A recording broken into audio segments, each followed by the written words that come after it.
Thanks for joining us for another fascinating journey through the world of science here on the Science Channel podcast. If you're enjoying these deep dives, please hit that like button and subscribe. It really does help the channel grow. So today we are tackling a question that has puzzled humans probably forever, Yeah. Why do we age? It's a big one. It's a big one. Yeah. And there's, a lot of theories out there. But one of the big ones that scientists have been grappling with for a while now is this idea called the Disposable Soma theory. DST. DST, yes. Yeah. Yeah, and basically it suggests that our bodies, well, any organism really, has kind of a limited budget of energy and resources, right? Like kind of a metaphorical bank account. Right. And it has to decide where to spend its money, so to speak. And two of the biggest expenses are reproduction, making babies, and somatic maintenance, which is basically just keeping the body running smoothly, fixing damage, all that good stuff. Okay, keeping it in good repair. Exactly, keep it in good repair. And DST says that there's this fundamental trade-off between these two. So you're saying that if an organism puts a lot of its energy into reproduction, that there's less energy to kind of keep the body going. Right, less energy for the day-to-day upkeep. Exactly. So the theory predicts that investing heavily in making babies should actually lead to more wear and tear on the body over time. Okay. And ultimately a shorter lifespan. Makes sense. Yeah, it's kind of intuitive, right? Like you put all your energy into one thing. Right, you run yourself ragged. You're going to run yourself ragged, exactly. But the research that we're diving into today actually throws a bit of a wrench into that. It's a pretty fascinating twist on this whole idea. Okay, so this is a deep dive. Deep dive. We've got a research article. Tell me about it.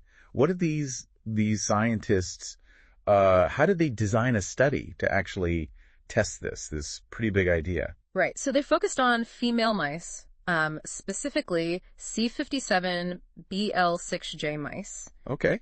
And, it might sound like a small detail, but choosing this specific strain is really important because they're genetically identical. So they're all basically clones of each other. Exactly, clones. And that lets the researchers be more confident that any differences they see between the mice are due to the experiment itself, not just because, some mice are just naturally different from others. Okay, gotcha. Controlled environment. Controlled environment, super important for this kind of research. So they divided these female mice into two groups. Okay. One group was the breeding group. Okay, so they're making babies. They're making babies, exactly. They're housed with males so they can reproduce. Okay. The other group, the non-breeding group, they're housed together, but just with other females.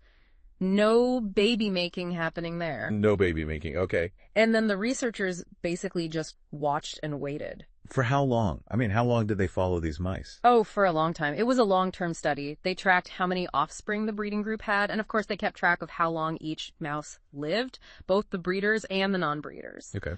But it wasn't just about babies and lifespan. They collected a whole bunch of data. Okay, what else were they looking at? So for the breeding group, they kept meticulous records of, every single litter. Okay. How many pups were born, how many survived to weaning, everything.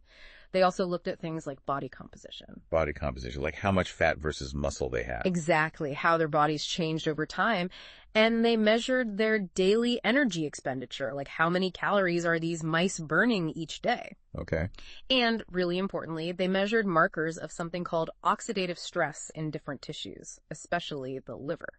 Okay, now I remember from, I think it was our last episode. Yeah. Oxidative stress. Can you just kind of remind us what that is? Yeah, so basically it's when you've got this imbalance in your cells between damaging molecules, these things called free radicals, and the body's ability to neutralize them, to defend against them. Mm-hmm. And oxidative stress is thought to be, one of the big culprits behind aging. Like it's kind of like rust, right? Yeah. It's basically rusting your cells. It's like rusting your cells, exactly. So they were looking to see, okay, if these mice are reproducing, if they're putting all this energy into making babies, are they showing signs of more oxidative stress? More damage, more rust. Gotcha. And does that then, correlate with how long they live? So their hypothesis is, if the disposable soma theory is correct, then these mice that are having all these babies should show more oxidative stress. Yeah. And they should die sooner. Exactly. Okay, so what happened? Well, in their initial analysis, it did seem like the breeding mice were paying a price. Okay. They found that the reproductive females, they had a shorter median survival, only about 582 days. Okay. compared to the non-reproductive females who lived a median of 715 days. So that's a pretty big difference, right? Over 100 days, it's a pretty substantial difference. And just to clarify, median survival, that just means the point at which half of the mice in the group have died. Gotcha. Half are still alive at that point. Okay, so far, this seems like pretty strong evidence for DST. Right, it does seem that way. And to be thorough, the researchers actually removed the mice who died specifically because of pregnancy or birth complications. Oh. Which, by the way, there were a few, highlighting the immediate risks of reproduction. Right, of course. But even after taking those out, the difference in lifespan persisted. Still, the non-breeders were living longer. Yeah, they were living longer. The breeding group, their median survival was about 609 days, while the non-breeders were still up there at 715. So yeah, based on that, you'd think, okay, DST, maybe it's got a point. Right, so far so good for the theory, it seems. But you mentioned there's a twist. There is a twist, a big one. The really interesting part came when they focused their analysis only on the mice who survived past their main reproductive period, which in this study was around 18 months. Okay. About 534 days. When they just looked at these longer-lived mice, they found no statistically significant difference in median survival between the two groups. Wait, so the mice that made it through their baby-making years, whether they had a whole bunch of litters or none at all, Right. they basically lived the same amount of time. Pretty much, yeah. The breeding group in this subset, their median survival was 725 days, and the non-breeding group, 755. So that's almost no difference. Yeah, it's tiny. Yeah. Statistically speaking, it's not significant. So what this suggests is that the increased mortality they saw in the breeding females earlier on, that was probably due to the stresses of pregnancy and giving birth and nursing, not because they were aging faster later in life. That really flips the script, right? Right. It wasn't this long-term trade-off with somatic maintenance, at least not when it came to lifespan after they were done reproducing. Okay, so let's dig into this oxidative stress piece a little bit more. Because that was, one of the main ways researchers thought maybe this trade-off happens. Did they find any evidence that all that reproduction led to more cellular damage? Yeah, so they looked at all sorts of markers of oxidative stress, things like protein damage, DNA damage, and the levels of antioxidants in different tissues. Okay. They focused on the liver, that's a busy organ, metabolically active, and they measured all this at different ages, and also specifically during peak lactation, when the mothers were, really working hard to feed their pups. Right, because the thinking is all that energy expenditure could be producing a lot of those nasty free radicals. Yeah. Overwhelming the body's defenses, exactly. But here's the surprise. They found no statistically significant relationship between the total number of babies a female had in her lifetime and the markers of oxidative stress in her liver. So more babies did not equal more liver damage? Nope, not in the long run. Wow, okay. What about during that intense period when they're actively, pregnant and nursing? Did they see any kind of spike in oxidative stress then? So in that short-term study, they did find some differences in the oxidative stress markers, but it wasn't always more damage in the breeding females. Okay. For example, sometimes antioxidant activity was actually lower, but that didn't always mean there was more protein or DNA damage.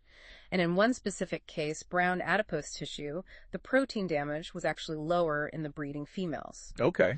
So overall, it's not a simple story of reproduction equals more oxidative damage. It's complicated. It's complicated. The evidence from this study really doesn't support the idea that oxidative stress is the main driver behind a long-term cost of reproduction in these mice.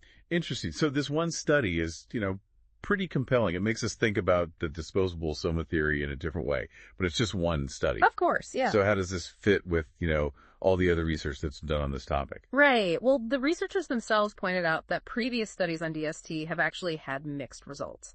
And that makes sense, right? Doing long-term studies, especially in the wild where you can't control every little thing, is really hard. Right. You can't keep track of all the mice. You can't keep track of every mouse. Exactly. And then human studies, well, those have their own challenges too. Like what? Well, humans are genetically diverse. Sure. And we all have different lifestyles, right? Well, of course. So it's hard to tease apart what's due to genetics, what's due to lifestyle, what's due to reproduction. Right. So this study using, basically clones in a very controlled lab setting. Right. It kind of gets rid of those variables. Exactly. It eliminates a lot of the noise, lets you focus on the specific question. But the researchers did acknowledge that the cushy lab conditions with unlimited food, no predators. Right, room service. Right, room service. Right. That might not reflect the real costs of reproduction in the wild. That makes sense. You know, if you're a mouse out there in the real world, you're constantly searching for food. Right. You're worried about getting eaten. Exactly. You're burning a lot more energy just to survive. So, yeah, just because they didn't find a long-term cost in the lab doesn't mean there isn't one out there in the real world. Right. But here's the thing. Their findings actually line up with some other research done on captive animals. Okay. Which also didn't find a clear link between reproduction and shorter lifespan. Interesting. So it's starting to look like, at least under certain conditions, maybe the cost of reproduction isn't as big of a deal as we thought. So, okay, for our listeners out there, what are the big takeaways from this deep dive? What have we learned? So the biggest takeaway is that, yeah, reproduction, it takes a toll on the body. Right. Especially for females. Pregnancy, birth, lactation. It's hard work. Sure. But this study suggests that it doesn't necessarily make you age faster or die sooner once you're done reproducing. Okay. At least not through the mechanism of just accumulating damage in your body. So it's not like you're spending down your life force to have babies. Right, exactly. The shorter lifespan they initially saw in the breeding group, that seems to be more about the immediate demands of reproduction, not some kind of depletion of your overall body budget. So it's kind of like, you know, running a marathon. Yeah, it takes a lot out of you in the moment. It's intense. But it doesn't necessarily mean you're going to be less healthy in the long run. Exactly. It's a short-term cost, not a long-term one. And this research, it really makes us rethink this whole disposable soma idea, you know? It pushes us to look for other explanations for aging. Right, because if it's not just about, you know, pouring all your energy into offspring, then what is it about? Yeah. That's a big question. And that leads us to a thought to leave you with today. The cliffhanger. A cliffhanger. If the disposable soma theory isn't the whole story, what other evolutionary or physiological mechanisms might be at play? What determines how long we live, and how does reproduction fit into all of that? Could there be some kind of recovery mechanism that kicks in after you're done reproducing that we just haven't fully understood yet? It's a fascinating puzzle. It is. And clearly, there's still a lot to learn. As always, don't forget to like the video and subscribe if you haven't joined us yet. We'll see you next time.